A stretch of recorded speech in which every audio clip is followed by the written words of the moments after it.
everybody. Thank you for that music. For all of you, thank you. Let's give them a great big hand because their music is great. It adds so much to it. Thank you all. Well, I just want to tell you, it's an honor to be here with you today. I certainly appreciate Blake and Scott and the great MEC team and the wonderful job that they do. I appreciate the invitation to be here as always. It means so much. I want to take a moment first and talk about, I'm wearing pink. Pink is important. October is a big month. It's breast cancer awareness. I know that many of us, Cindy and I had just talking about it, many of us have friends and family who've been touched by breast cancer. And it's some very tough and some very challenging times. And it's a pretty horrific disease. But with prayer and research, we're seeing survivors. We're seeing hope. And we hope to have that disease eradicated. So I hope you will take a moment and think about those breast cancer survivors, the ones that are going through it right now, and the future that lies ahead for those individuals. MEC has been so wonderful to work with. You know, that organization is out there strengthening our economy every day. I've been so proud to work with Blake, Scott, the team for the last several years.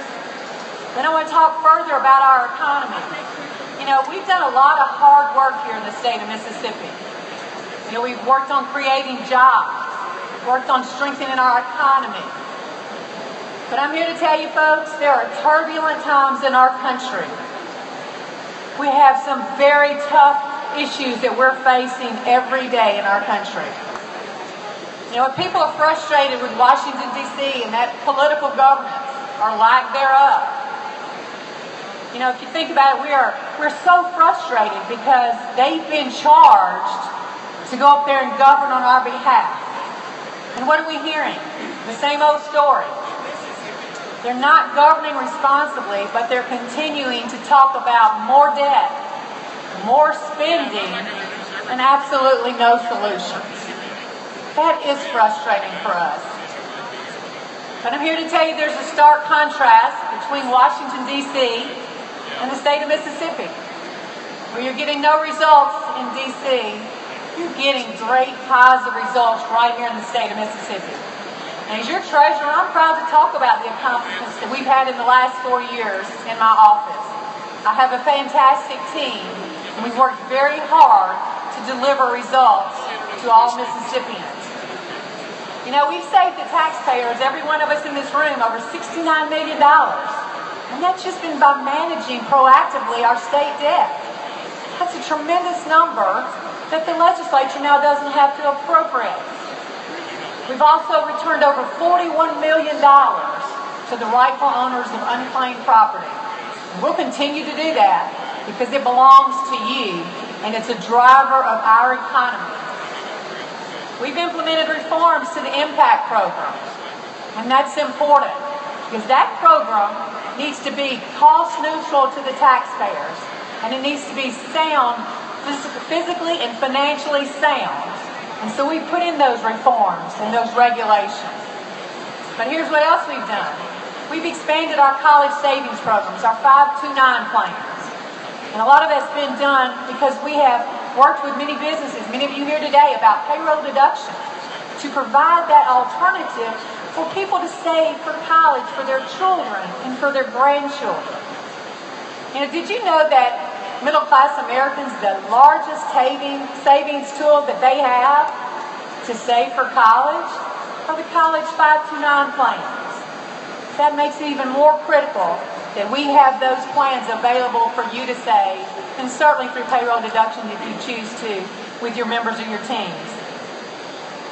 But we're also very dedicated to continue that education process on saving and financial education. Worked very hard to get tools into the schools so that they can teach our young people about financial education, so that they can learn the importance of managing their dollars. Because certainly if they're better stewards of their dollars, they're going to be a better citizen of the state of Mississippi, and they're going to be a better individual in all that they do, whether they're an entrepreneur or whether they work for a company. So we created TEAM last year. Many of you have heard me talk about TEAM. It's been a great partnership. The TEAM is Treasurer's Education About Money. It's an initiative to have the discussion on financial education to our young people. We've got great partners. Mississippi Council on Economic Education. They're leading the way on teaching our teachers, because teachers provide a critical circle of influence. And they've worked very diligently to train our teachers. And we have many other partners, because it takes partners to get this information and these tools to our schools. So I appreciate those of you who have participated, and I hope that many more of you will join on and be a partner in our team effort. But let me give you the great results from our inaugural year. These are very impressive, and they're very exciting. We've been able to reach over 19,000 students. 19,000. Been able to offer 67,000 hours of instruction to these young people. 230 active schools are providing financial education in their schools.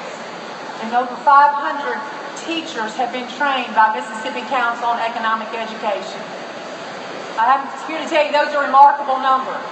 And it's important that we continue to change the financial culture of our state, because it ultimately affects the economy and all that we do.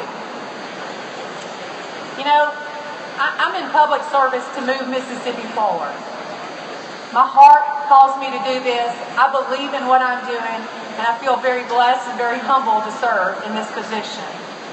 And I'm proud to serve on a team that understands that it's important to govern responsibly, that it's important to govern effectively. So I'm very, very fortunate that I work with these other team members. But what are we doing in our state that's so different and so important? Well, we're balancing the budget. We're working to have fair and reasonable regulation. We're working every day to make Mississippi businesses want to invest and grow and be a part of Mississippi. We're maintaining a healthy legal climate, because we need to continue to have a climate that's free of frivolous lawsuits. That's a huge growth factor for our economy. And we're demanding accountability from the people that teach our children and educate our children. And why is that so important? Because a strong economy requires a strong and educated workforce. We're looking at our infrastructure. And how do we improve our infrastructure without wasting taxpayers' dollars? Again, part of how we drive our economy. We also are looking at how do we maintain and have safe communities. We want our families to feel comfortable in their communities, and we certainly want everyone to enjoy the quality of life that they should be afforded in this great state of Mississippi. You know, we owe our children and our grandchildren this responsibility. All these different factors come into compilation because we owe this to them. Because you know what? They're going to be the next people that sit at these tables at Hob Nob or stand around at Hob Nob with other business leaders. So we owe that to them. Now here's something, if you don't hear anything, think about this. The younger generation that we have is about a third of our population. That's the reality. But the hardcore reality is they're 100% of our future. So hear me on that. Our young people are 100% of our future. And we've got to get them ready to be the next workforce and to be prepared for our economy. You know, I've talked about a lot of principles. And you know, folks, they're not complicated, but yet they're very effective. And they're easy to drive. And if you look around at other states who have very strong economies, guess what they have? They have sound fiscal policies. They have low taxes. They have limited government. And they have a very strong and prepared workforce. We've made many, many positive strides in the state of Mississippi. Yet there are more to be accomplished. And I know we'll be able to do that. Because Mississippi is on the move. Our economy is moving. And that's thanks to the hardworking people of the state of Mississippi, and certainly to a government that is truly dedicated to a strong economy. I thank you each for being here. I thank you for supporting this organization. Thank you for being our leaders of today and for the future. Thank you, and may God bless you.